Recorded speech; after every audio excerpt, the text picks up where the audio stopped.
So I did the Sagittarius like generalization video, and I kind of wanted to do. I don't know if I'll do all 12 signs yet. I mean, that's a big undertaking, but I thought that was pretty cool. We got some cards that definitely speak to that sign, and maybe we can get some more for another. So let's see, what should we do?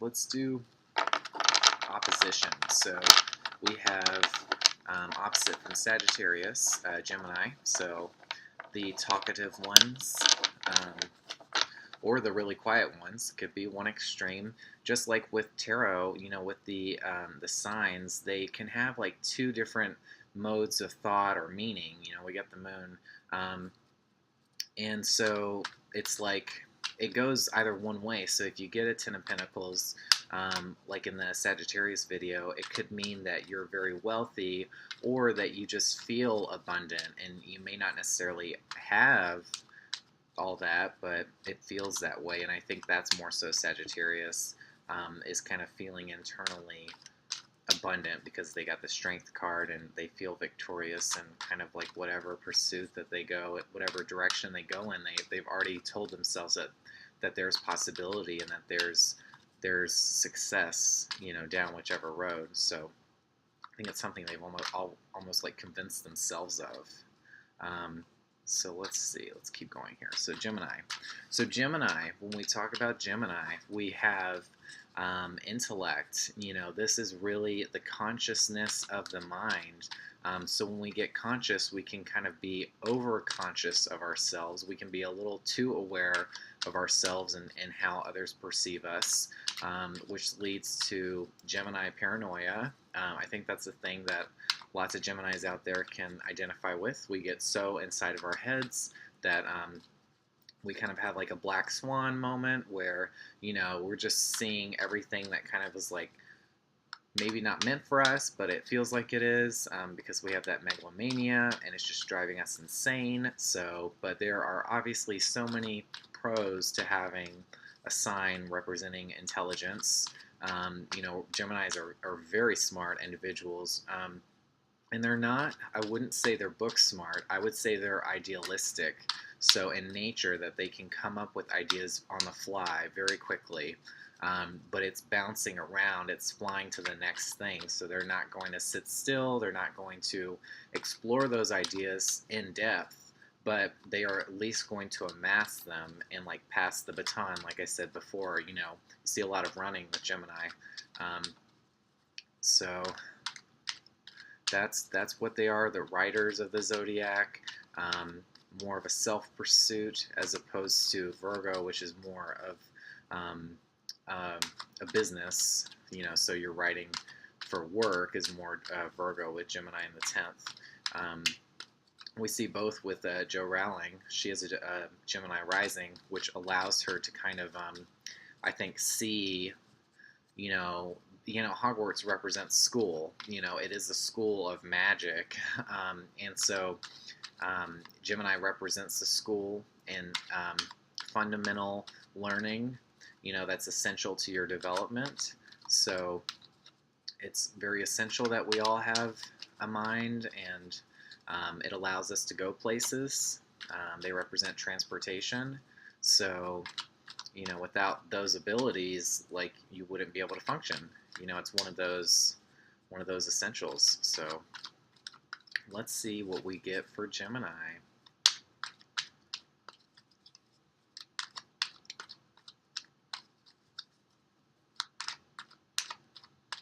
See how much the cards are going to want to talk about Gemini.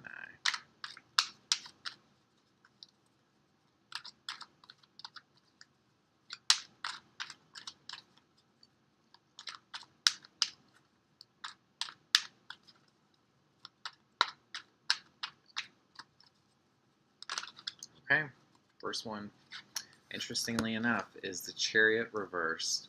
So, maybe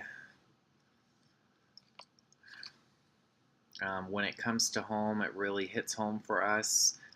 Maybe the home is a sanctuary, or maybe it's something that we can't enjoy so much. Maybe when it comes to truly up and changing our lives. As Geminis, we do not find that comforting. Um, Maybe we're not in control of our home life. Um, yeah, so it's almost like, because when you get Chariot upright, you're on a new journey to change your home, to change what is natural to you, like your whole way of being in a sense. It's kind of like it's like a rebirth almost, but you're going in a new direction when you get this card. And so there's duality there when we see Gemini, but this, the two sphinxes down there, or I think they're sphinx, I don't know. But yeah, that we see that, and then there's masculinity and femininity balance between the two. Um, but here it's like, there's stars above his wagon, so it's like setting your sights higher. But when it's reversed, we aren't really open to going in a whole new direction. So maybe that's the challenge for Gemini being opposite Sagittarius, is that they don't have the ability to just up and leave their lives or go completely and wholly in a different way. Maybe they stay in the world that they were brought up in for a long time. They do say that Geminis represent the familiar, because I guess it's when you become conscious and you're aware of things, and so easily those things that make you comfortable are going to add value to you, and you're going to go back to them again and again. And so maybe that's how it affects Geminis, because the air signs, they go so far and so fast, they need something that kind of grounds them. And so maybe that's the home life, interestingly enough.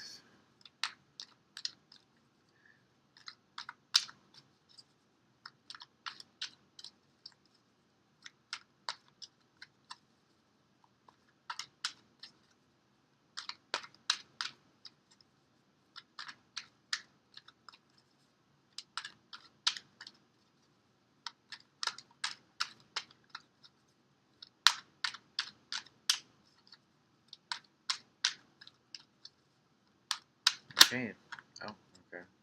So, okay, I want to talk about this one, because this one speaks Gemini to me. I always see this almost like as school.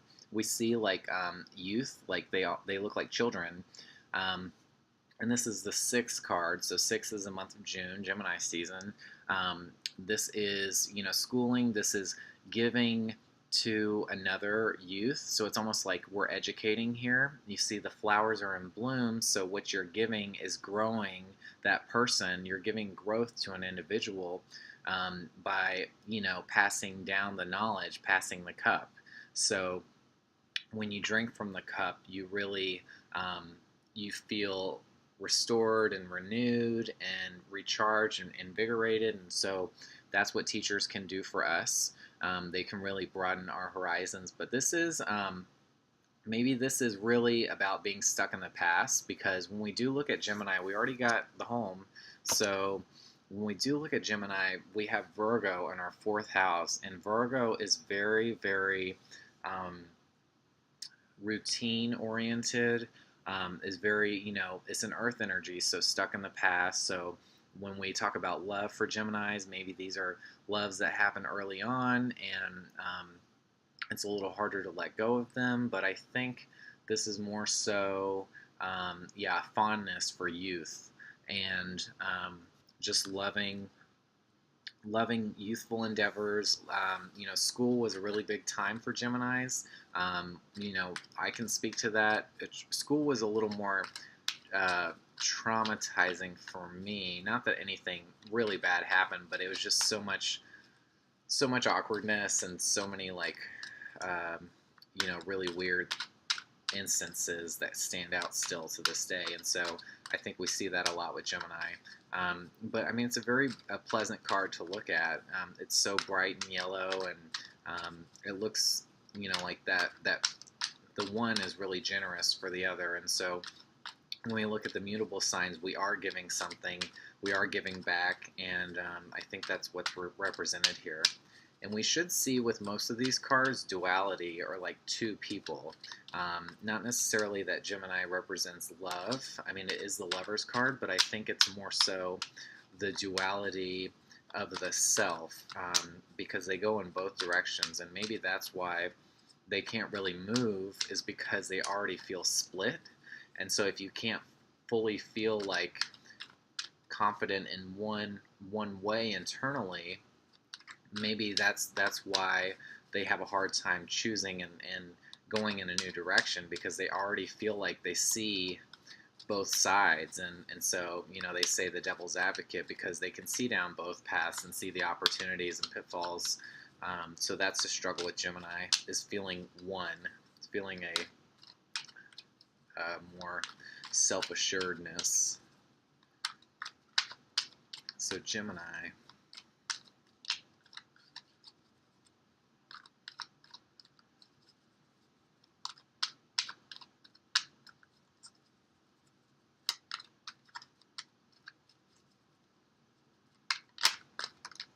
Okay.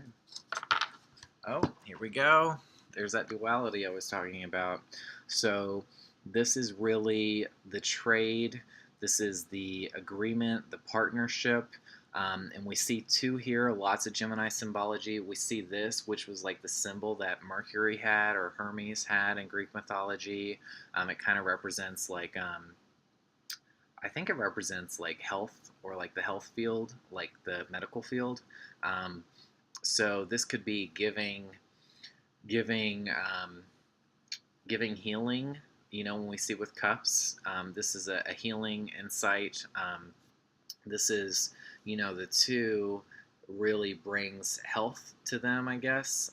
So there's always, when you have a speaker or someone that can communicate, they have to have a receiver for that communication. And I think that's what we see here is, the one is giving, or reaching out to the other. And, we're reaching out when we're Gemini. We have to connect to be able to transmit the information. And so here, this, not that I say that Gemini struggles with the love life, but I just don't see Gemini as like an overly romantic sign. So that's why I'm saying this is more of a duality with the self, and not necessarily love to be reciprocated. Ooh, the High Priestess. So she is all-knowing. This really, I think, is talking about the way in which Geminis can perceive people really easily, because they can see the picture right at first glance, because their minds work so fast. So in that first exchange, they can really read a person. And this is like that inner divine wisdom. When we see here, it's that feminine energy. We have the two pillars, so there's a duality. We have the moon again. So Gemini and Cancer, we see twins with both of those signs. And so maybe they have a really strong connection. When you look at the Gemini-Cancer cusp, it is magic. So I guess, the possibilities of those two signs. But back to Gemini, another 2 card. So this is really, really influential in the divine female, and we have Virgo in the 4th house of female, so not surprising to get. But she holds the answers, similar to the Hierophant, but he's more in a position of not autonomy, but he's in more of a position that's revered, or that's blessed. And the High Priestess is like your own position. It's not one that's really in the spotlight, but she's more so like the oracle, or something that people will go to in times of insight. It's not really a political position in any means. It's more of a spiritual, like we see with feminine energy. So like the Supreme Mother, almost. Ooh, what do we get? Ooh, okay. So Queen of Pentacles, speaking of queens, Queen of Pentacles, she's reversed, so we don't always have the funds that we would like to have a lavish environment, to have, a really nice home. Here when we're almost looking at that for everything, and kind of, money is maybe something that distracts us, or we put our attention on. You know, when it's reversed, maybe it's something that we're just not focused on getting, but money is like, doesn't come so easily. So we can't really sit in that throne comfortably when it's upside down. We can't find the throne, maybe. So maybe Geminis really have a struggle. With my Gemini rising, I really do. But the finances and feeling abundant doesn't come so easily to them. Um, oh wow! Speaking of the Hierophant, okay, we did get that one. So this is the fifth card. The Hierophant is usually associated with Taurus, and he is the keeper of spiritual insights. He holds the keys. So, you know, this could be somebody in a powerful religious position. You know, think of the Pope, or think of a pastor or preacher, or maybe someone that's not really associated with the church, but like a spiritual prophet in a sense. Could be, you know, like that. So that's what we see there.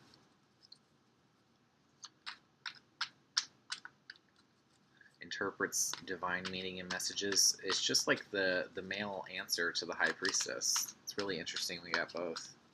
I think it's, again, just showing the masculine and feminine energies that exist in every Gemini. It's both. It's a duality. There's two pillars in his cards as well. Okay. Oh, interesting. So we got another reversal here, and it is Pentacles. So we are never on top. We never fully reach, you know, our goals financially or materially. You know, maybe jobs a struggle.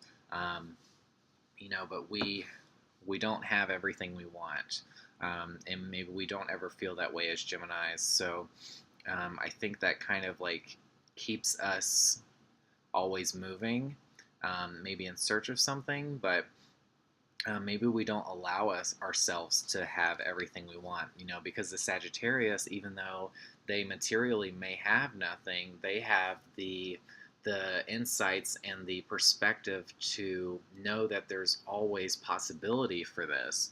And with Geminis, maybe we don't see this as possible. Maybe we always feel like we're just never going to have enough.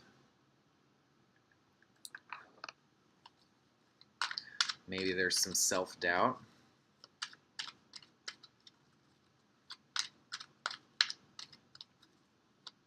You know, on the one hand, the Sagittarius can run the risk of being foolish and walking off a cliff, doing something a little too dangerous, living life a little too casually.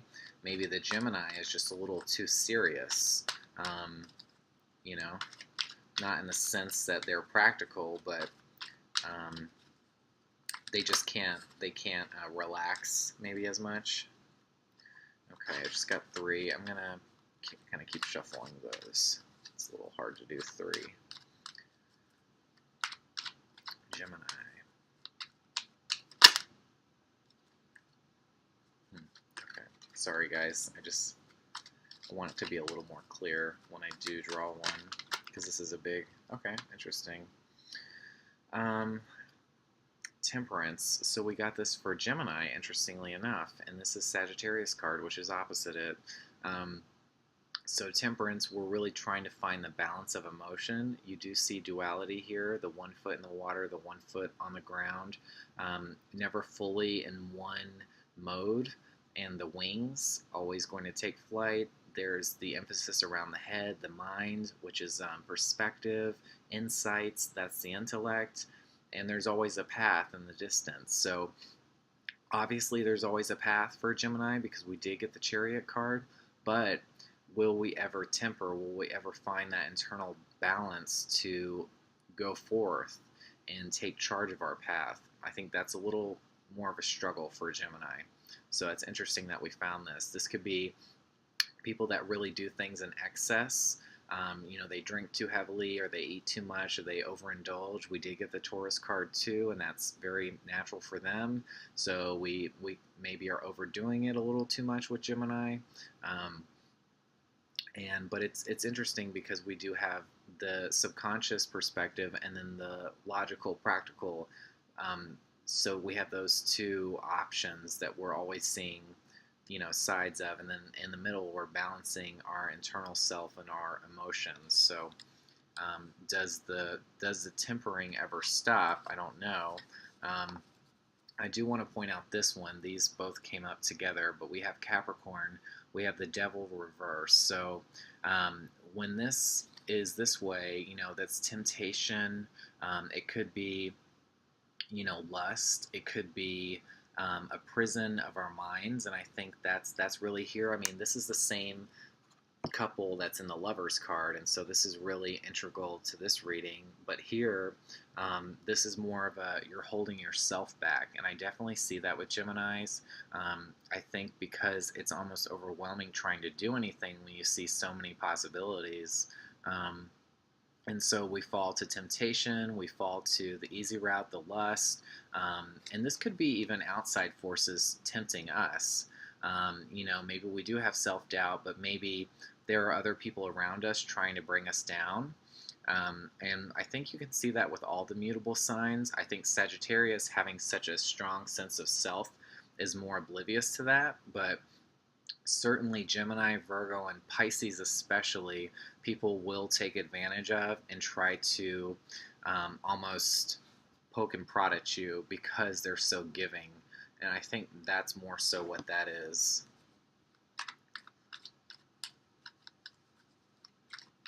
Interesting. Not some of the cards that I would have expected, but they make sense nonetheless. Gemini. Okay. We have some perfectionist tendencies. We do have, some strong Virgo ties with being that that's the other sign that our natal planet Mercury represents. And that's in our fourth house of who we truly are. So 8 of Pentacles, we're always working towards something. We're always trying to perfect something. You see he's disregarded this one that didn't come out so well.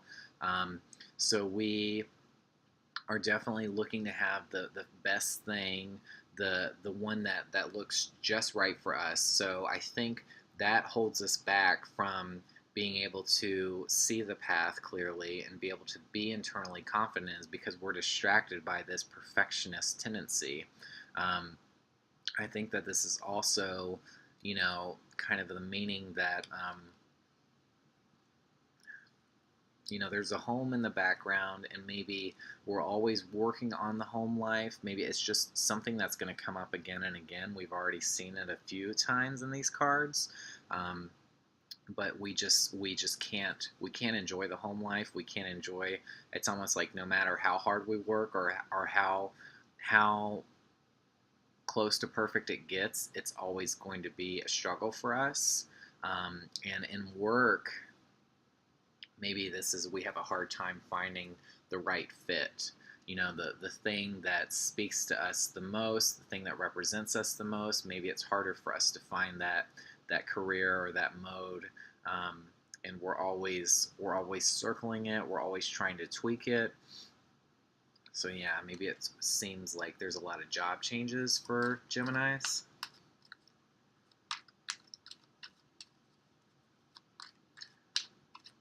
I don't know.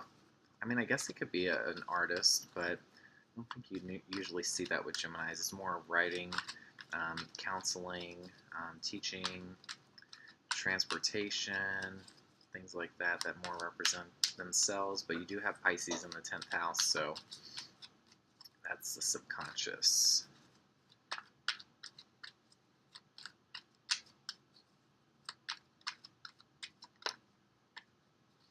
Okay, interesting. So maybe again this speaks to the outside forces.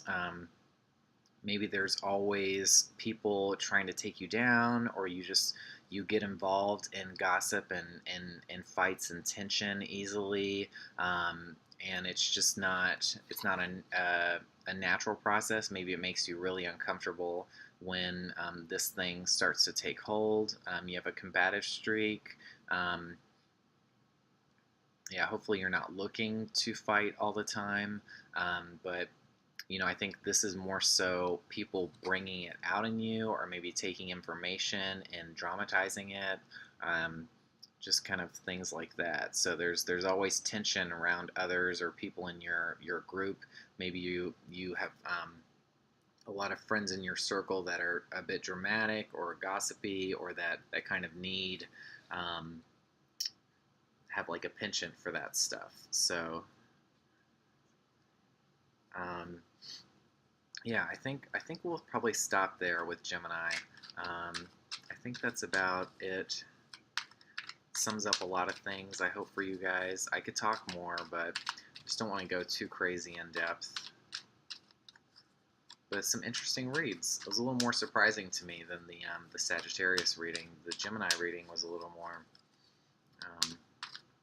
it's a little different than I had expected.